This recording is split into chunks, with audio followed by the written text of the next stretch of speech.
All right, now what I want to do is I want to build on what we did, and I want to create a board where we don't necessarily have to change the underlying code. I want to be able to dynamically change whatever we want about the board. And how are we going to do that? We're going to have variables here.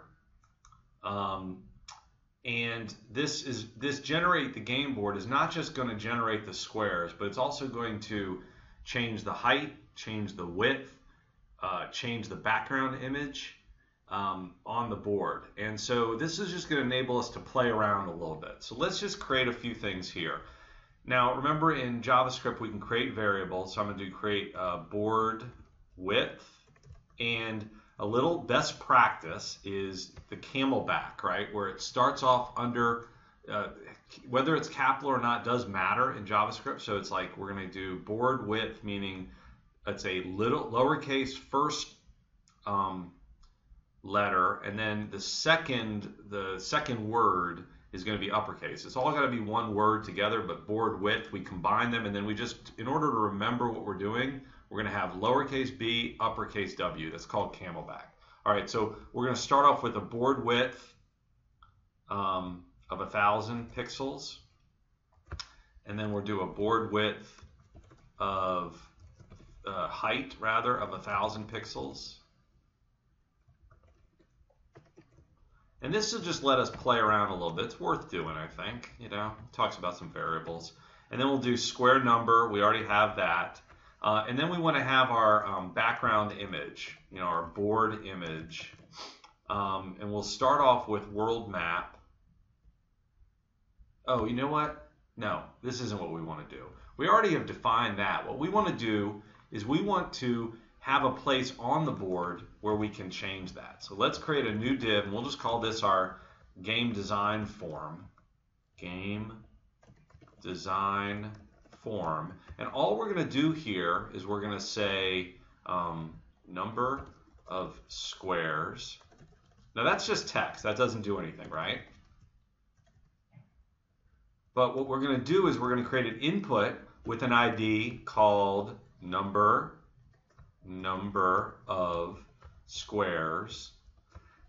Okay, and I'll do it br, and I'm just going to copy this, and this makes it customizable. So now I'm going to do board height. This is all, you know, that's just text, that doesn't matter. But now I'm going to create I have a variable here, or I create an input where it says board height, and I'll do another one for board width.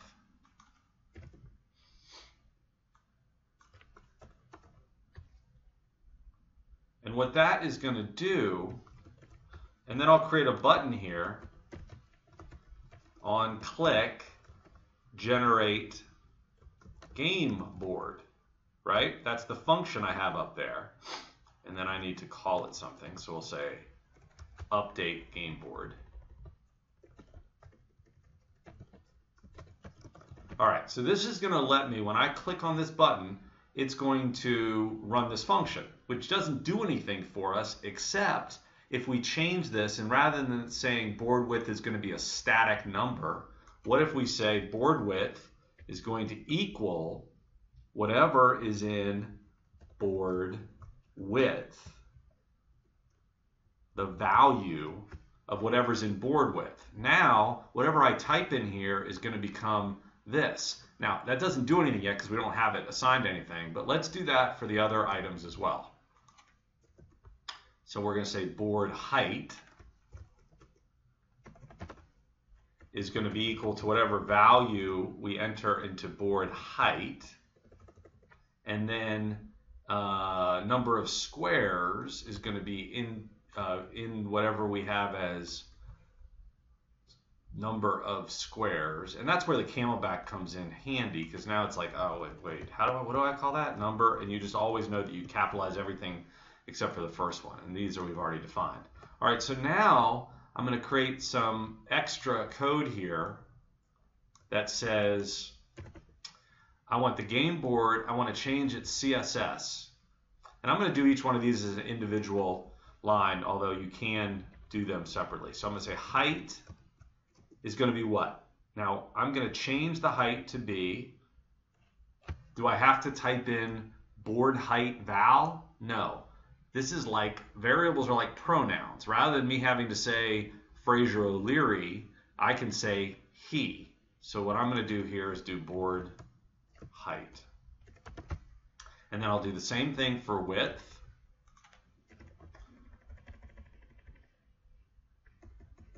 Right? And width. And I'll do the same thing for number of squares. Actually, number of squares is already defined. You see where number of squares here is, this is going to run for as many squares as I define. So we're good there, number of squares. The other thing is we want the board image. All right, so we're going to say the board image, what is the background image we want to have? We're going to say the board image is going to be board image. And I'm going to call that, again, same thing.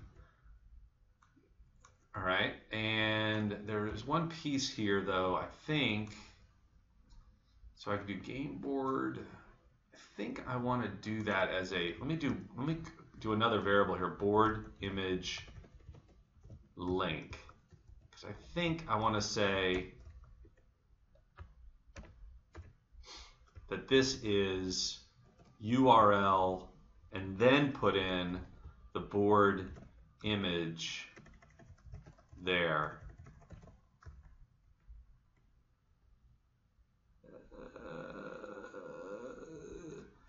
Right. So remember with JavaScript we use this and we put this is how we separate the text from the variables.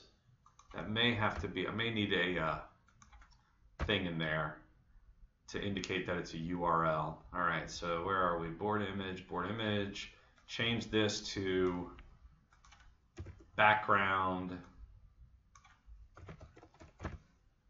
and board image link, which I'll just copy so that I don't miss anything when I'm typing it. All right, let's give this a shot. Let me see where we are time-wise. All right, let me give this a shot. How'd we do? All right, so I'm going to put anatomy.jpg.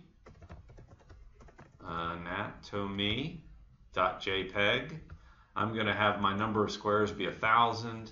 I'm going to have my board height be 400. I'm going to have my board width be Actually, you know what? The number of squares is fine, but this is pixels. That needs to be 400 pixels or whatever I do pixels. All right, let's see if that worked. All right, did not. Let's investigate. This is where it gets really tricky. Board image. So what worked and what didn't work? Let's put an alert in there and just see. Alert board image. Right? And that's where you can debug, see how things go. It's kind of fun to look at this. All right, so I run it again. Number of squares, 1,000. 400 pixels. 400 pixels. Anatomy.jpg. Update game board. All right, so I get the alert. So I got here square num. I got that. Game square ID. That looks fine. Show square. All right, let's see if we go down a little farther. Looks like it's probably here, right? I mean, I didn't. Let's just say hello, because it looks like I'm getting stuck here because I don't see the other piece. Board height, game board. All right, well, let's run it. We don't know. This is part of debugging. 400 pixels, 400 pixels. Anatomy. You might already have this figured out. You may be smarter. There's hello. Huh. All right. So why game board equals text, let's do is here. Because it's already defined as being a certain size. It's only that we're trying to change it. Huh. All right, let's run that one more time. For 500 pixels, 500 pixels, whoops. And anatomy. JPEG. Update game board. All right. So it does the things, but then when I try to change the image, it's a problem. I wonder if it is this here. Image link val. Let's see what would happen if I take out that little quotation mark. Let's just see. All right, 500 pixels, 500 pixels, anatomy.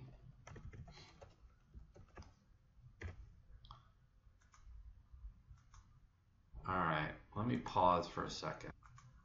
All right, so you guys are probably had already seen what I was doing wrong, and the issue was that I copied this text and pasted it here and changed this, but I didn't change this. So this was still pulling whatever the thing was from number of squares. So that was just wrong. All right, so working fine. I actually changed this to be background image, although I think background might still work. So no, doesn't matter. But now what that means is that we can go in here and change things, right? I can make this still 1,000 squares. I can do 400 pixels, update game board, and it does whatever I want, right? All right, so this is now, on lesson 2 here, you have a board that you can customize.